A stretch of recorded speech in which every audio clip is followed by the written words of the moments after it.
ఓం శ్రీ మహాకాళీ మాత నమో నమ. ఓం నమో శ్రీ నమో భేతాళ దేవ నమో నమ. అందరికి నమస్కారాలమ్మ. శత్రు సర్వనాశనం, శత్రు సంహారం, ఏకం తథ్యం మరణం మూలం ఖండం దివే దివే కాళీ మాత. శక్తి ఏకం సంహరణం శత్రి మాత్ర, కర్హే కర్యే కరిష్యే సంహరణం సర్వనాశనం శత్రు మరణం కంఠం కుబే.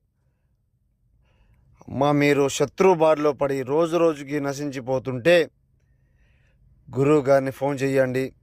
పూర్తి సంహారం, పూర్తి మరణం, సంఘటనం, సమస్య పూర్తి ఏక నివారణం, సంహీటనం, కుర్హే రుద్రం, మహారుద్రం భేతాళం, పిశాచం, నరబలి మాత్రం, కర్కంట రూపం. శత్రు బారిలో పడి ఇబ్బంది పడుతుంటే గురువు గారిని సంప్రదించండి అమ్మా. పూర్తి సిద్ధింపజేయడం జరుగుతుంది. ఇతర సమస్య ఉన్న ఫోన్ చేయండి.